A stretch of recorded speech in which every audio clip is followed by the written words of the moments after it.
What's the significance of an inverted pentagram? Well, that's a 5-pointed star where 2 points are up and 1 point is down. And that's for the last several hundred years, it's kind of a universally recognized symbol of black magic and Satanism. It's on the cover of the Satanic Bible. It's used by almost all satanic groups, and it basically symbolizes the drawing down of the kingdom of Satan, the manifestation on the earth. Does an inverted pentagram have any other significance? Well, in terms of the polarities of male and female, the inverted pentagram emphasizes the male, and then the lower point symbolizes the dangling male organ. On the other hand, when you have an upright pentagram, that symbolizes the goddess, the female, because you've got the opening there. How do you know that? Well, it's something that's taught to virtually everybody who's in witchcraft or the occult. Oh, okay. Yes, it's pretty common knowledge. Oh, thank you. Mm-hmm. Would you please tell us the story about the time you spent with a very dangerous man, and where you said that the paintings moved on the walls? Well, at one point we heard about this fellow. I can't remember how. Oh, I know, it was in a book we'd read. And he was involved with the OTO, which is a very high-level Crowleyan black magic type organization. And he was down in Chicago. We were in Milwaukee, so he was real close. So we contacted him and he invited us to come down for a seminar. And we attended the seminar, and we had never heard anything as advanced as what this guy was teaching. And so I thought I'd like to study with this guy. And he also offered to make me, at the time I was an old Roman Catholic priest, and he offered to consecrate me an old Catholic bishop. And so he said he wanted me to come down for a few weekends, like once or twice a month or so, so I could study with him. And so we began that thing, and I'll never forget that first night. It was like a Saturday night or something, and his whole apartment, he had this big apartment over Lake Michigan, and like 40 stories up, and he had all these weird-looking plants up against the window. None of them looked like anything I'd ever seen before. They all looked like they were from Mars or something, And he had all these strange paintings on the wall that looked like sort of primitive Aboriginal art done by someone with a dirty mind. Strange swirls and everything. I asked him, he says, well, they were his Transudothian icons. Like in the Orthodox Church, you have these icons that are believed to be windows to heaven. Well, he said these paintings were windows into other dimensions. So anyhow, he had me, after doing some rituals and drinking several glasses of wild turkey whiskey, which he said was necessary to raise the energy levels. We both went. He was really into whiskey and stuff. And he also is the fellow who taught me about voodoo and initiated me into voodoo. he had me sleep on a futon out in the living room, kind of about maybe 5 or 6 feet from these weird plants in this window, and he, of course, went and slept in his bedroom. And as I lay there, you know, trying to get to sleep, and you keep hearing these strange rustling sounds in the room, and he had no pets. And I'd like turn on the light, and the paintings would have moved, you know, or the plants would have moved. They had all these weird images, like the Addams Family TV show. They had these plants that eat people and everything. Did the pots move or just the plants? The plants would move around, you know. And he told me earlier, and this really made me feel it. He says, well, part of the reason the plants look so good is that he always ejaculated into the plant water first, so he was watering them with his own semen. Oh. So anyhow, this guy was, and of course he had a rosary in his pocket. He was always saying the rosary. He was an ordained deacon in the Episcopal Church. Wow. In addition to being an old Catholic archbishop. So anyway, I just was terrified. It was one of the scariest nights of my life, because every time I'd turn on the light, the painting would be here, and it would be here, and one painting would be here, and one painting would be there. And they like almost glowed in the dark. Were they painted on the wall or hung on the wall? No, they were like canvases hung on the wall. Huh. But they were these wild, primitive-looking things, and several of them had eyes, and the eyes just seemed to glow, you know. And I don't think I slept more than about a half an hour. In fact, the next time I went down there, my wife Sharon had made me this one chasuble that was like this white vestment, like like you used to see, and still do see Catholic priests wear, but a huge red ankh on it, you know, which is a good symbol supposedly in the occult. I said, I'm taking that thing next time. I'm sleeping under it. You know, I was just scared to death. And every now and then I'd take a friend down with me. And this guy also happened to be a homosexual. And so he never wanted women, he only wanted men to come down. And he was always sort of, you know, like looking at us in kind of a predatory way. And just a very, very strange individual. But yet a very brilliant individual, but probably the most evil person I've ever known. Wow, so can you make any comment about people who are super highly intelligent? Because sometimes people think when someone's super highly intelligent that they have to be good. Well, that doesn't necessarily follow, because everyone is born with a fallen nature, that we have a tendency in us towards sin. And just because you're brilliant doesn't mean you're moral. I mean, you know, a lot of the people who were involved in the Nazi regime were very brilliant.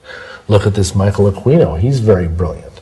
He can get a PhD and, you know, whatever, and be in the position he was in and not be a really intelligent guy. So that's a fallacy. There's some very, very holy, brilliant people, but there's also some very evil, brilliant people. And unfortunately, when evil blends, you know, to quote Sherlock Holmes, when evil blends with intelligence, when the criminal mind comes in with great intelligence, and you have a truly appalling situation.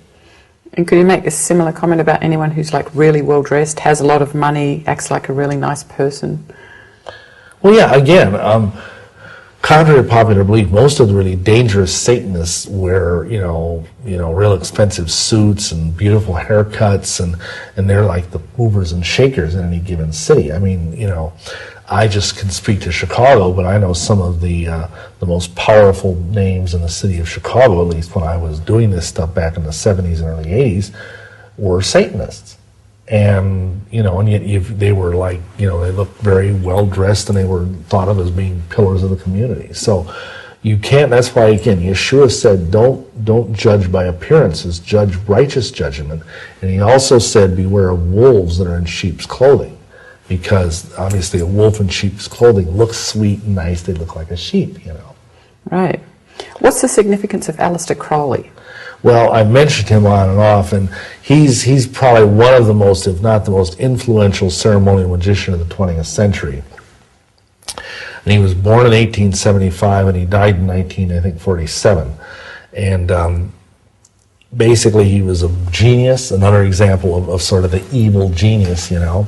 He went to Oxford, and he was raised by a very, oddly enough, Aleister Crowley is like the nightmare version of the preacher's kid, because he was raised by a very strict Plymouth Brethren family. In fact, his mother, I think, was too strict.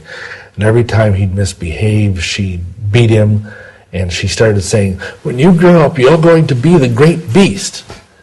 Now, what kind of a mother would say that to a kid, So by the time he was 18, when he went to Oxford, he baptized a toad in the name of Jesus Christ and crucified it upside down. And he went on, and he was like a poet and a mountaineer and a chess master, and he also ended up joining the Order of the Golden Dawn, which is like the central occult society of the late 19th and early 20th century. And he went from there, he married this poor, unfortunate woman, Rose Kelly. I mean, he had like 3 or 4 wives, and all of them ended up either alcoholics or suicides. But he took her on her honeymoon, their honeymoon, to Egypt. And they went and spent their honeymoon night in the king's chamber of the Great Pyramid, where he reported he saw blue light circulating around the room. And later on, Crowley took her to the Cairo Museum just to see some of the exhibits. And for some strange reason, she was drawn to this one exhibit down at the end of the hall, and it was a stele. And a stele in Egyptian lore is like a big kind of thing that's got writing on it. It looks almost like the cliche image of the tablets that Moses wrote the Ten Commandments, Yahweh wrote the Ten Commandments on. And he comes down to it, and it happens to be exhibit number 666. And so he felt this is something, like this is a real important, whatever you want to call it, magical coincidence. And so he looked at what this was, and it was the stele of Ankafna Khonsu, who was a priest in some ancient dynasty. And he came to understand at that moment that he was the reincarnation of Ankafna Khonsu. And so he went home that night, and I think over the next few nights, this is in 1904, his wife started going into trance, and she started giving him this book, which ended up being what is called the Liber Alvel Legis, the Book of the Law. And he thought that he was the new avatar of the new aeon, just like Christ was the beginning of the Christian age, he was the beginning of the Crowleyan age, the new age. And he started a new religion, which he called Crowleyanity. This guy had no problem with self-esteem. And in fact, he used to say that the greatest experience any woman could ever have on the spiritual level would be to have sex with him. So he was a real character. And he basically founded he said the cardinal rule of his religion was, do what thou wilt shall be the whole of the law. Love is the law, love under will. And because of the emphasis on the word will, he called, another name for his religion was the religion of Thelema, which is the Greek word for will. So people who follow Crowley are called Thelemites. And essentially, he cast this huge shadow over 20th century magic. Basically, Wicca was based on a lot of his writings, and a lot of the magical work that has been done since the 1950s in America and England and even in Europe, because he ended up, for a long story, but he ended up being made the head of the OTO for the English-speaking world, the Ordo Templi Orientis, which is an occult Templar Rosicrucian society that taught sex magic. And so, he had influence in that area as well. Plus, he was a very high-level Mason. So, he had so many Masonic degrees, he used to joke, he said an elephant would creak under the weight of all the medals and garlands and aprons that I have the right to wear in terms of my Masonic achievements. And what did you think of him at the time? Well, we thought he was a very powerful and enlightened being, and we felt that he was kind of, to our century, what Yeshua was to his century. And because a lot of his stuff was very wise, and a lot of it was very hateful. It's one of those paradoxes, and as I think I mentioned earlier, I actually supposedly went into trance and had him speak through me. So we trusted him enough to let that happen. And we like a lot of the rituals we did were out of his books. We did Gnostic masses, we did the Bornless ritual, we did some of his other rituals. In fact, every day we would do his sun salutations at morning, noon, evening, and midnight. It was like we weren't ever officially Thelemites, even though we did belong to the OTO. But we were unofficially very much into him. And what advice would you give to people now who have a curiosity about his writings? Well, even like when we were in this stuff, a lot of people would write and say, beware of what Crowley writes, because he deliberately does some things backwards just to mess with people's minds. He'll give you magical instruction, kind of like a recipe, how to do this ritual, and he'll deliberately, and we even knew this, and so we'd go to the spirit guides, and the spirit guides would tell us supposedly what was right. But he would deliberately put booby traps in his books. And if you did one wrong thing, it would blow up in your face magically and ended up in a lunatic asylum. So, and a lot of people, see, that was our generation, that kind of came up in the 60s and 70s. And unfortunately, a lot of the people that are messing, because he's no more popular now than he ever was during his life. And a lot of the people who are messing around with Crowley don't understand it. They end up getting demon-possessed to their eyeballs.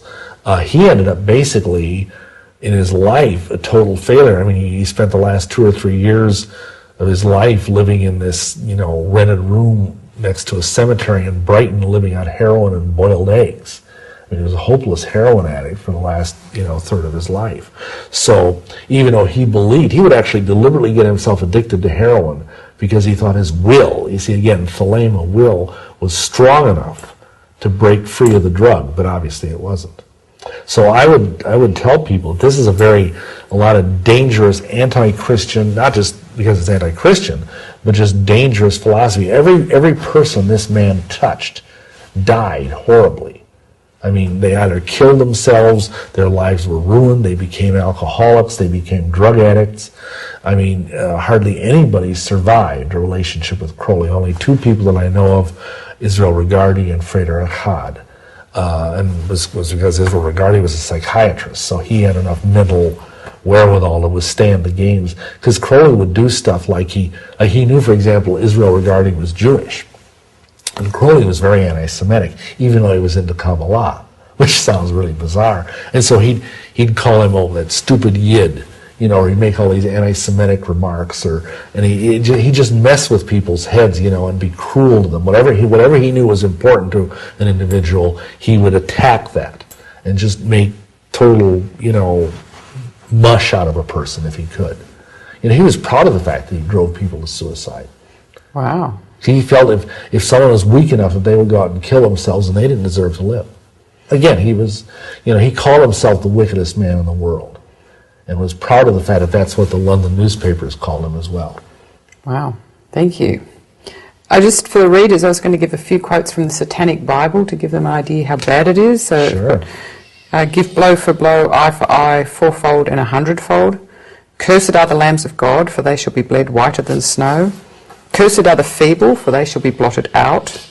Thrice cursed are the weak, whose insecurity makes them vile, for they shall serve and suffer. Have you got any advice to people who have a curiosity to read the Satanic Bible? Well, I would say it is certainly one of the most evil books written in the 20th century, and I would advise them to not even read the thing. It's a powerful talisman in and of itself. To even have it in your home is dangerous. We have a copy where we keep it out in a box in the shed, or something. It's just not a book you'd want to read because it's hateful. It is full of hate. It's full of hatred toward all the unfortunate people of society, hatred toward God, hatred toward, people. And I would just say that it's as easy a way of any is to really burn your soul, is to read that book, because it will draw you in. Just like I had never had any. I picked it up because this friend of mine told me to, and I read it. I never had any intention of becoming a member of the Church of Satan, but yet a year later I was in it. A year after that I was a 2nd-degree member of it. So it can draw you in. These occult books have incredible power to pull people in. And people don't realize that that's just a book.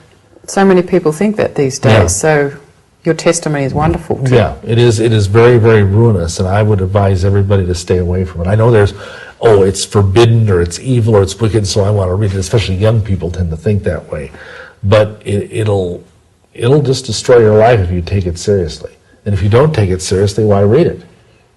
Right. Can you give me some evidence of that reading the Satanic Bible made people more violent? Well, there's been several killers, serial killers, rogue killers, whatever, that have been found, like Richard Ramirez is the best known one, the Night Stalker.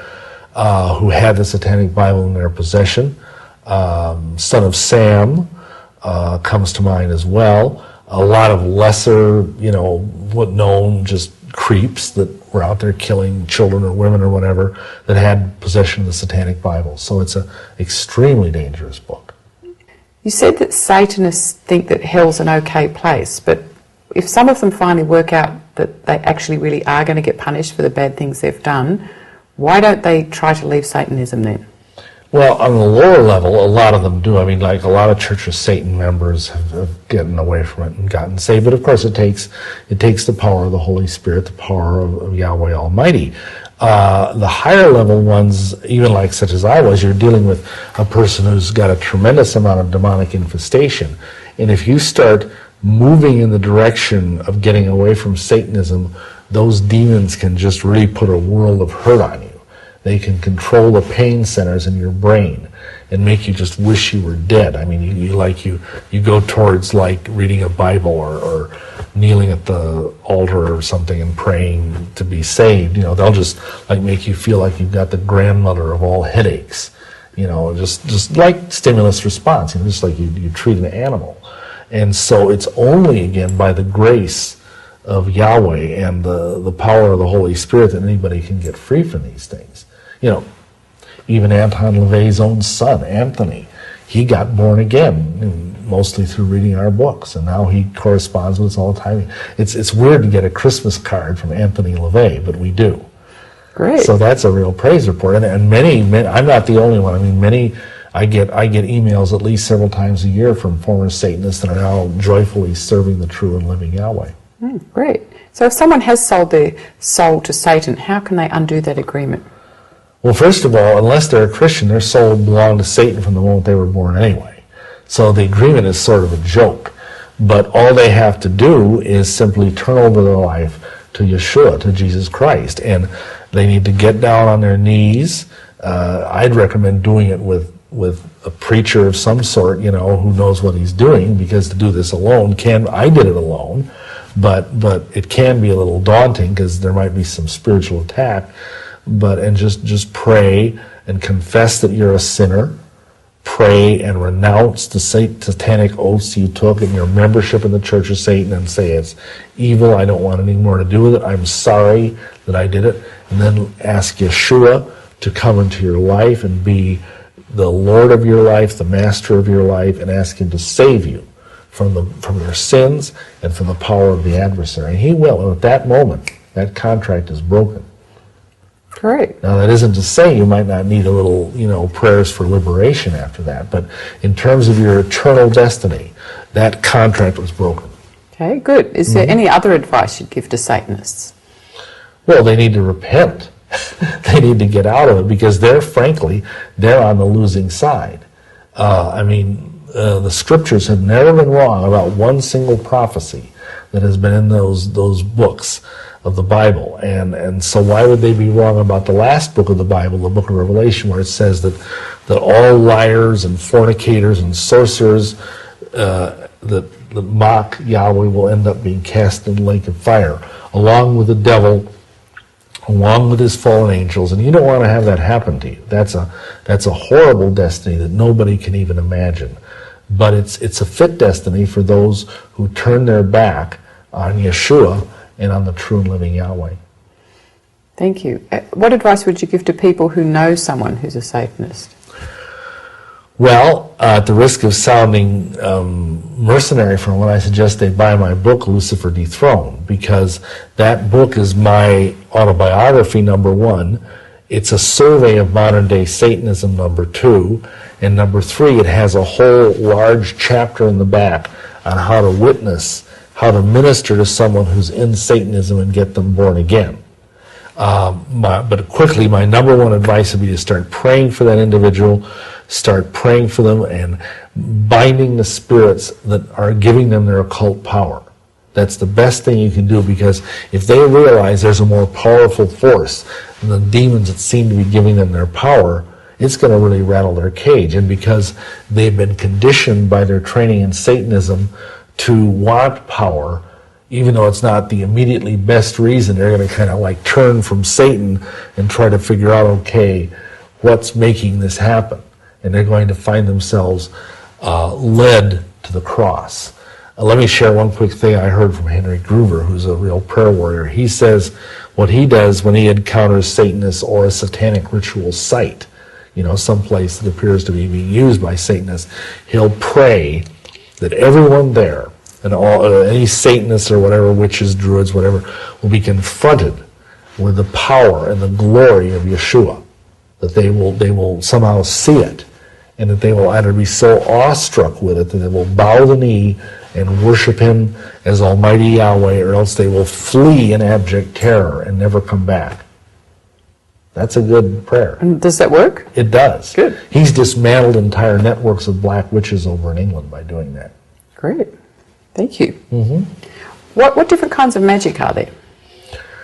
Well, basically, we touched on this very quickly earlier. There's everything from what is called folk magic, which is very primitive and usually relates to like people that are in sort of developing countries and things like that. And this is stuff like, for example, a farmer and his wife might go out after he's planted the seeds of his crop for the year, and the first night of the full moon, they might go out and make love in the field to give fertile energy to the field to help the crops grow better. That would be an example of folk magic, or various ideas like, you have to, plant potatoes on Good Friday or something, or you have to do this. Farmer's Almanac stuff is part of it. Not that the Farmer's Almanac is witchcraft, but I mean it's an example of these kind of folksy things that people do. Then there's like what is called cultural spiritism. This is kind of the next notch up. These are more organized groups that are usually part of an ethnic group. The best known would be Voodoo, Santeria, Umbanda, Palo Mayombe. These are all groups that are a mixture of Catholicism and ancient African religions that have sprung up in places like Brazil and Cuba and Haiti, Mexico, places like that. These are very powerful and very dangerous forms of magic, black magic. And then there is what is called witchcraft, which we've kind of already touched on. Then there's ceremonial magic, which is this very high ritualized form of magic. And all of these things, you understand, can either be white or black magic. Although typically, especially the cultural spiritist types, tend to be more black magic.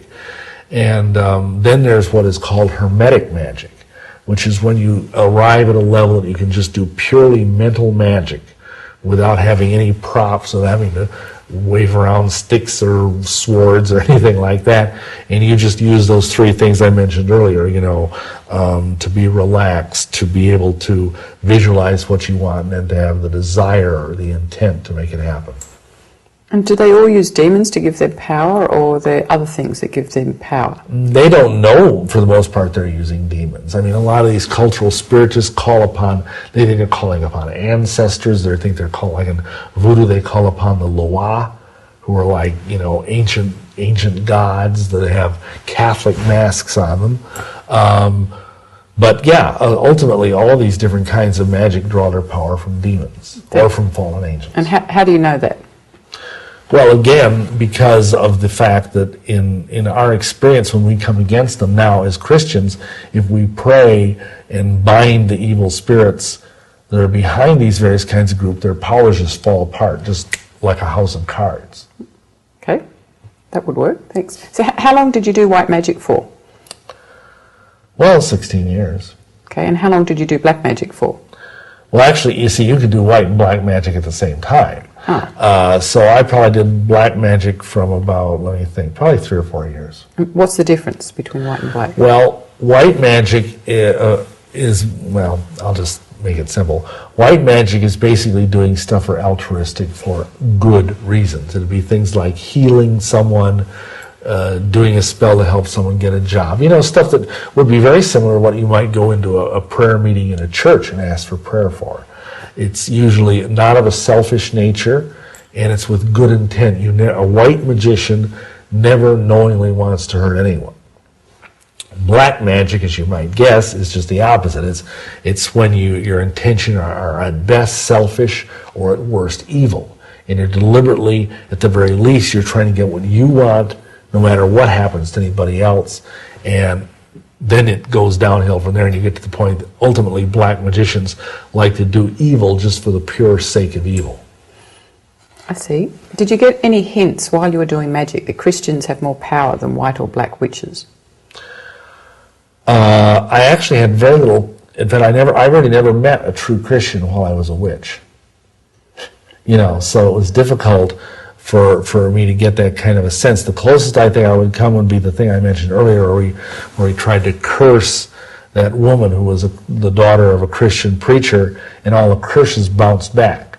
And at the time, we just didn't. I think the devil had so clouded my mind, I don't think I really got it. It didn't occur to me, well, gee, why is this measly woman able to turn aside all of these mighty curses? That we threw every curse that we knew, some of the raunchiest, vilest curses in the book, and they all just bounced off like styrofoam balls off the armor-plated tank. And normally would something have stuck?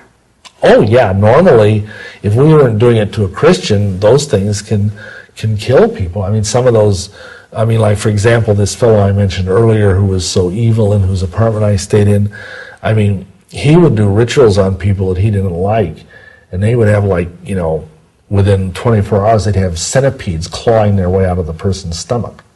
That's the kind of thing you can do in voodoo. Voodoo is incredibly powerful, but we used voodoo curses against this woman and no effect. I see. From your own experience, what can you tell us about alternate universes and alternate realities? Well, that's part of the some of the stuff that we were getting into with the Lovecraftian metaphysics, Transuguthian magic, and some of the stuff that this fellow was also teaching us. Part of it is called alternate, like Sirius star system magic, and that's not Sirius the star, not Sirius like being serious. And part of it is called archaeometry. And the idea is that a magician learns how to penetrate the membrane between universes. And then he goes or she goes into a new universe. Because, of course, even in physics today, they're telling us they believe there's millions of alternate universes out there.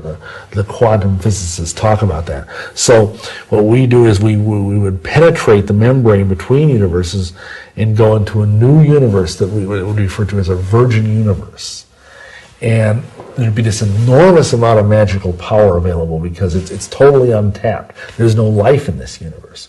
And so you create life with the occult power you already have, okay? And then you become the god or goddess, the supreme deity of that universe. This is what we were taught.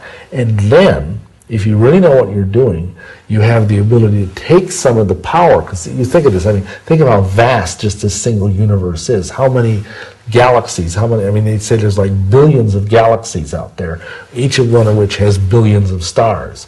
Think of the energy that's in a universe.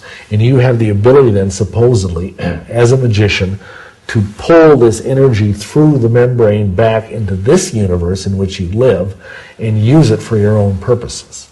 So that's basically one of the highest and most dangerous forms of magic. Thank you. How did demons communicate to you? Mostly through, hearing voices in your head. That was the most common way. Rarely if I was doing some kind of real big evocation or something, I'd actually, conjure one up. And it's not a pretty sight. What do they look like? Well, it's almost impossible to describe because they're not of a human shape. They're like more like insect-like, and they take form from the incense and stuff that you're burning because they can't normally manifest in a physical way. So they're very ugly and they're very small, but they're very, oddly enough, they're very formidable looking.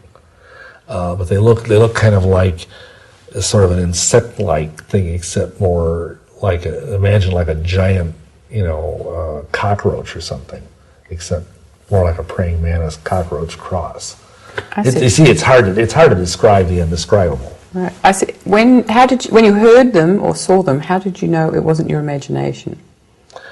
Well, first of all, I didn't, except quite often they would tell me things that I would have no way of knowing in the natural realm. I mean, they'd give me access to information that was beyond my range of knowledge. I see. So why do most people get into black magic? Well, first of all, they don't start out that way. Usually they start out dabbling in the occult or witchcraft or white magic, and then it's a seductive thing. It's just like everybody thinks, oh, well, I can smoke dope, but I won't get into the weird hard drugs like, meth or heroin or cocaine. And it doesn't always work that way. I mean, some people can continue to just muck around in white magic their whole lives and, fine, except of course they're lost and on their way to hell. But most people that start out with magic, see, the power of magic is the ultimate addiction. It's more addictive than heroin, it's more addictive than cocaine, it's more addictive than anything I've ever experienced in my life. And like any other addiction, you develop a tolerance to it. In other words, the body / mind / spirit gets bored with a certain level of power, and you want more power. And after a while, you begin to reason, as I did, that the only way to get more power, at least without, of course, going to Yahweh, is to go into black magic. Or you start out, of course, just doing gray magic, ethically challenged magic. And then you move further and further into black magic. And if you aren't stopped, as I was, by the power of the Holy Spirit, you can end up doing some very, very, very nasty things. And what eventually happened to most of the black magicians you knew? They went insane or they committed suicide. Their lives were ruined. Wow. I've heard stories of people finding a magic circle with a lump of what looks like hamburger meat in the middle. Can you tell us what about they are? A failed magical working. By that I mean a magician tried to conjure up some demon, and kind of like the story I told about the garage and the fellow in the magic circle in there who ended up basically getting vaporized. If you do one wrong move when you're doing one of these high-level ceremonial magical workings, you basically end up looking like roadkill. How many times did you know of that actually happened?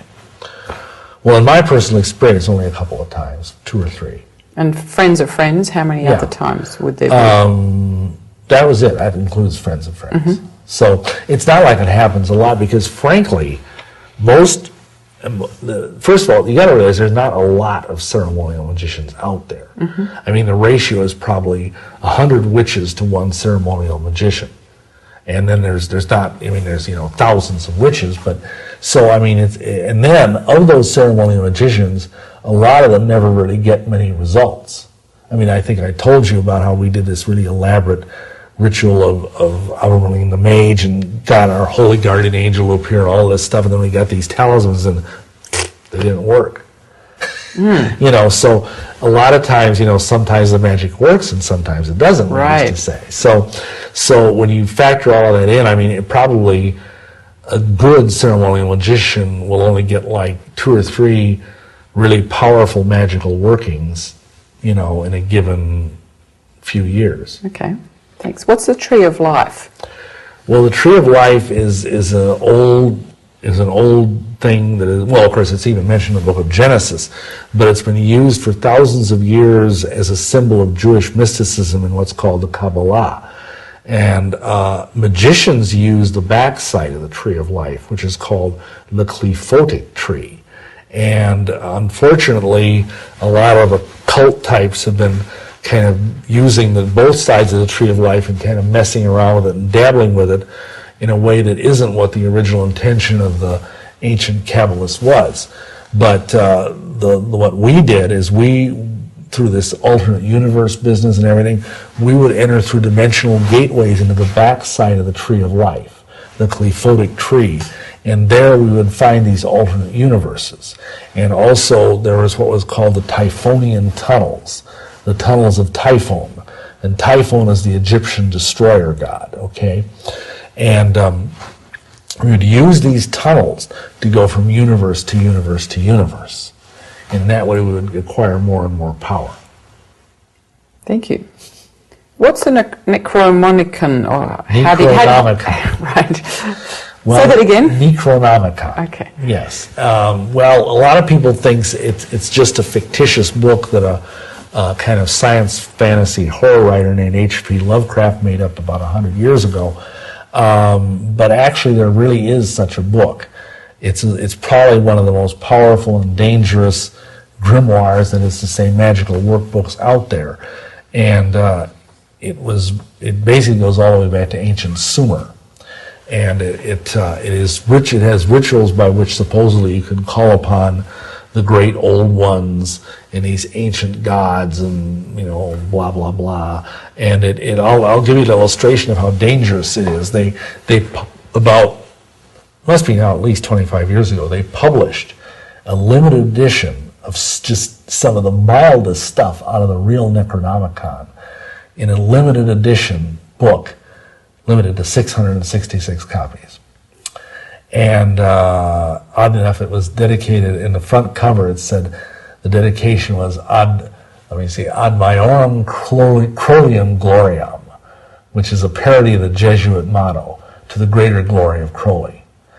And the fellow that I knew at the bookstore, this occult bookstore in Milwaukee, he said he sold one of these to a very skilled, high-level magician in the community, and the guy took it home, and within 24 hours, his 3-year-old daughter had gone into the bathtub and cut her throat from ear to ear with a razor and killed herself. Wow. So he brought the book back. Wow. The second fellow, another fairly skilled magician, bought a copy of the book. He lived in a high-rise apartment overlooking Lake Michigan. He went home with it. As soon as he walked in the door, he had this beautiful black cat, big, furry black cat. And the black cat went like this, and it started running around the room like it was demon-possessed, just like as fast as a cat could possibly go. And then, and this is really bizarre if you know how these apartments are concerned, all of a sudden it went like this and shot through the tempered glass window like a cannonball and dropped, 20 or 30 stories to its death. Wow. So he brought the book back. And then we bought it. And for whatever reason, we had it, and we did some of the rituals, and we had some very bizarre things happen, but nothing fatal, nothing that threatening to us. And I believe it was because Yahweh was watching over us. Right. And what advice would you give to people who have an interest in peeping into it? Well, I would say, first of all, it's incomplete. The rituals are all partial because the real Necronomicon is locked up where nobody except very high-level Satanists and the Pope can get at it. There's a copy in the Vatican, I've been told, and there's a copy that I was allowed to copy from, but I was never allowed to have it in my possession. And I understand there's maybe a dozen copies extant in the world. And so for one thing, the book you're buying, which is available anywhere, you can buy it at Barnes & Noble, it isn't even the real thing. It's just like tiny snippets of it. And secondly, it involves a kind of magic that is so soul-destroying. And so, it's just like your soul withers, even in the presence of that book. It's that evil. Wow. So people shouldn't even open the book if they go past Barnes & Noble? No. Okay, thank you. What do you have to say about Harry Potter? Well, I think that it's a series of books that's highly underrated in terms of the danger. They basically are a witchcraft 101. They teach kids to love sorcery. They teach kids situational ethics.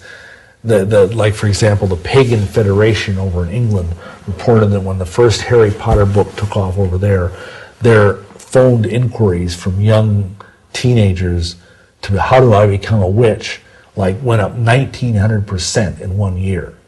That's a pretty spectacular increase. We have a whole video about that. It's called To Harry or Not to Harry. And basically, we think that there are very cleverly packaged things that teach kids about the occult. And they teach, this is the important thing, they teach kids that magic is an effective method of solving problems. Because that's what Harry and his friends do. They use magic to solve problems. And we've tracked more than 150, and so far I think there's now, 6 or I forget how many books are out, but we've tracked more than 150 genuine occult practices. Yeah, some things in the books are made up, like the Quidditch game and everything, but there's more than 150 occult practices in those books that are really being done right now and here by magicians. So these things, I mean, if you want your kid to be a witch, let him read Harry Potter. So could a child pick up demons from reading Harry Potter? I think it's very likely, yes. I would never let my child near one. Okay, thank you. Mm-hmm. In your experience, are ghosts real? Yes and no. I mean, I don't think there are disembodied phantoms of the formerly living waltzing around here on the earth plane. But I think there are what are called familiar spirits that are in the business of deceiving us human beings into thinking there are dead people walking around. And I think a lot of times demons are attracted to places that have had violence or blasphemy or other very serious sins done in them. Like, you know, if there's been a murder in a house, like the classic case of the Amityville horror, that kind of violence will definitely attract hordes of demon spirits because they feed off that malignant energy, that hatred. And so a person comes and lives in that house, and, you know, they're going to have all sorts of weird things happen that aren't ghosts. They're just demons trying to mess around and create evil and deceive people, because if people are deceived into believing in ghosts, then they're going to end up going to a spiritualist medium or someone, and they're going to be fed a line of totally unscriptural nonsense about the afterlife and about what the fate is of the living. They'll be told, oh, there's no hell. You know, there's just this great white light, and everybody just goes to the light. You know, like this, you know, John Edward and some of these other people that are out there that are mediums. You know, then they're going to be deceived. That's why hauntings take place, is to deceive people. I mean, even in my case, partly I got into the occult because I started reading these books by Hans Holzer about how he would go in and visit haunted houses, and he'd use a medium to crack the case and get the ghosts out of the house. Did you ever see a ghost? Well, having said all of that, obviously I'd have to say no. Okay. But I have seen manifestations that were supposed to be ghosts. Yes. I see. In other words, you saw something someone else would call a ghost. We've done many, many haunted houses. Mm-hmm. We were Ghostbusters 10 years before the movie came out. Mm-hmm. And upon occasion we would see like white diaphanous shapes or dark shapes moving through a room, like, you know, I can describe it as like they're on roller skates, you know, with no visible means of locomotion. But see, those things are demonic. They aren't real spirits. They're trying to deceive people. See, thank you. Mm-hmm. What is a Mormon? Well, a Mormon is a nickname for a member of the Church of Jesus Christ of Latter-day Saints, which is a very large, very successful cult, basically, to be blunt. I mean, the Mormons would wince to hear that, but the church was started in 1830 by a farm boy named Joseph Smith, who was basically a con man who let his con get the better of him. And today they're headquartered in Salt Lake City. They have 10 or 11 million members worldwide. They're a very wealthy church. They're the wealthiest church per capita in the world. And basically they preach a gospel which appears to be Christian, but actually is not. Why did you join their church?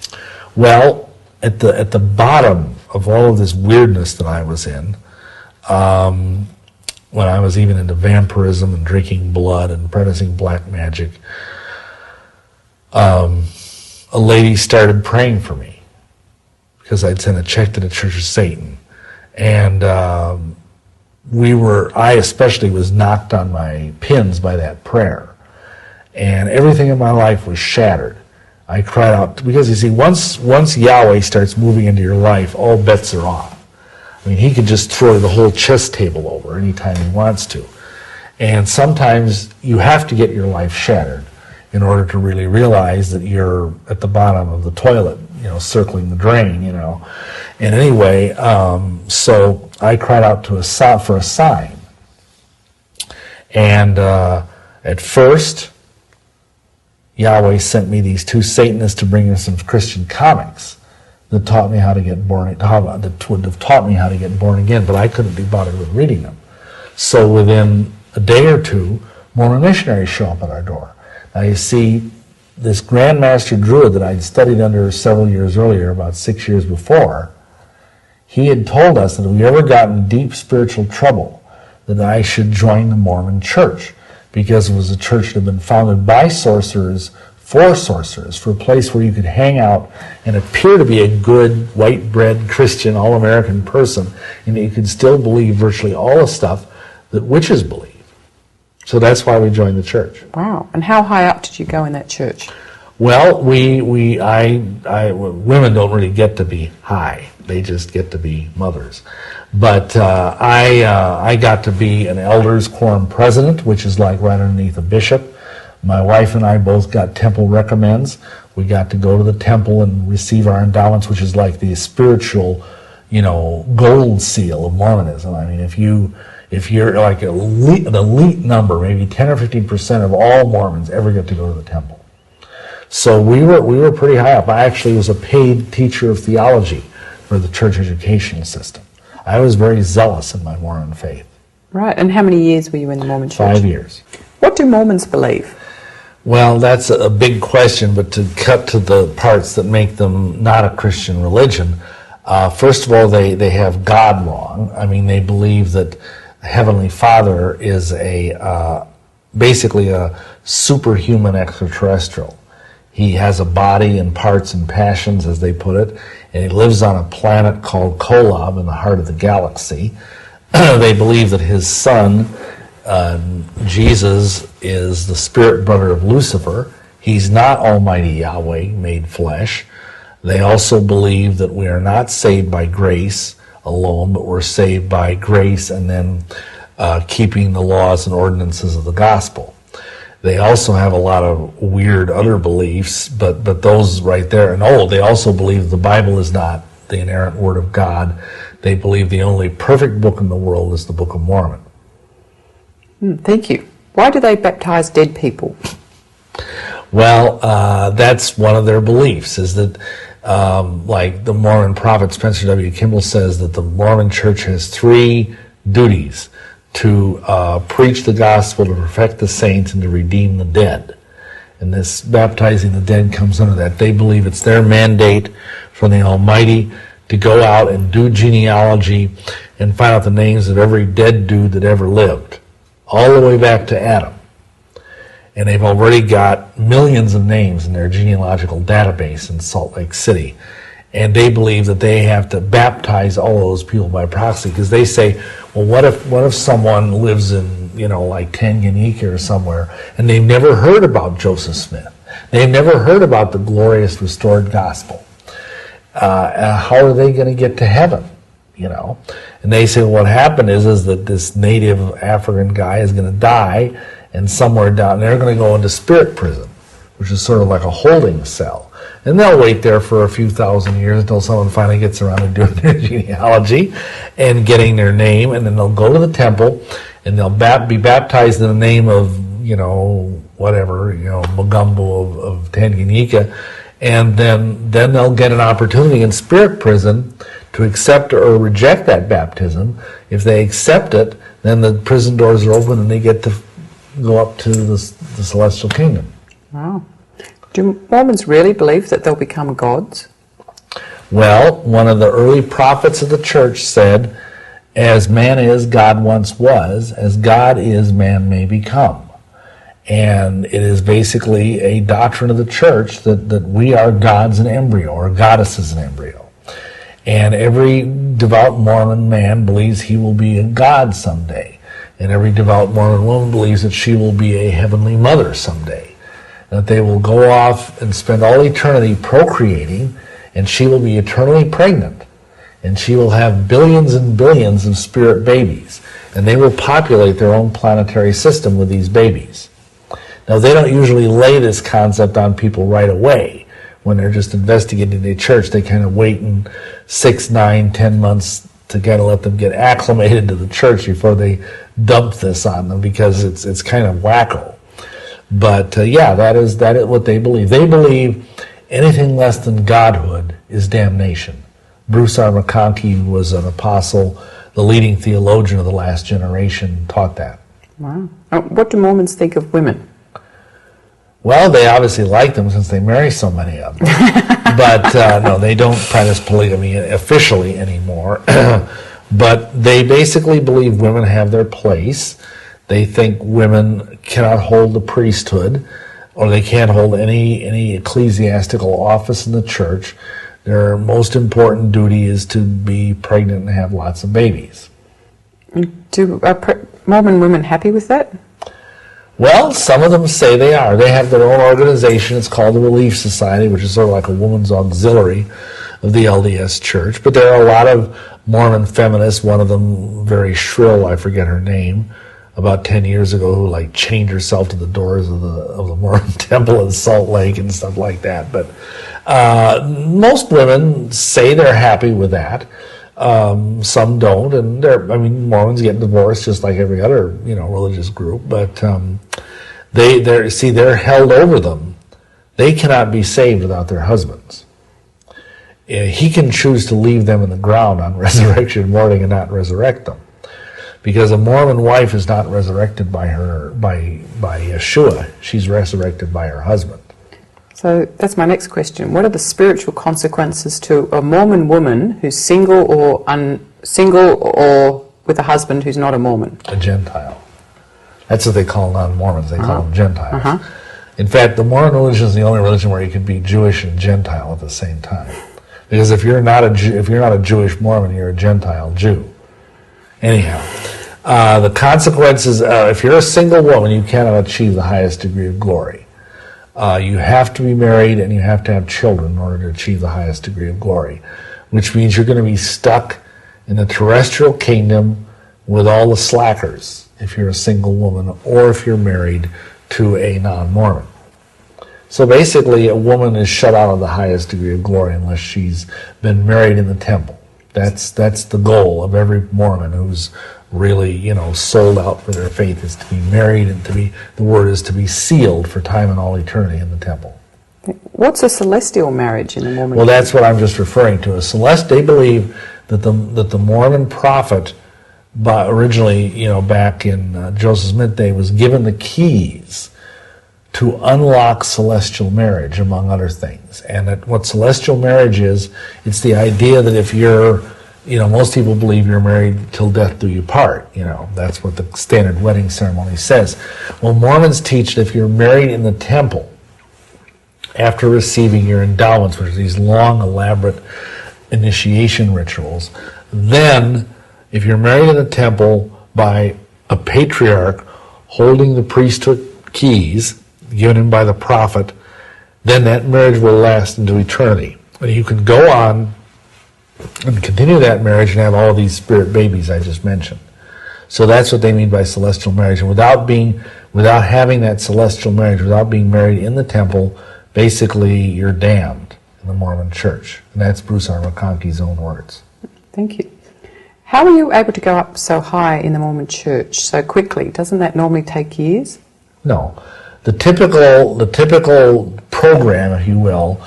Now, mind you, we were very zealous and we worked hard and everything, but normally they tell you that from the time you're baptized, it should take about a year for you to become an elder. And once you're an elder, then you're eligible to apply for what they call a temple recommend. And that's like your key, if you will, to get into the temple. And you have to be interviewed, both you and your wife, if you're married, by both your bishop, who's like the local congregational leader, and then by your stake president, who's like kind of the equivalent of a bishop, say, in the Catholic Church. It's sort of confusing, but that's how it is. And you're asked all these pointed questions about your personal life, if you're, being faithful to your wife, if you, cuss and swear at the job site, if you have dirty magazines hidden under your bed, if you, beat your wife. Any number of things can disqualify you from getting a temple recommend. But then once you get the temple recommend, then you can go to the temple and you can get your patriarchal blessing. Thank you.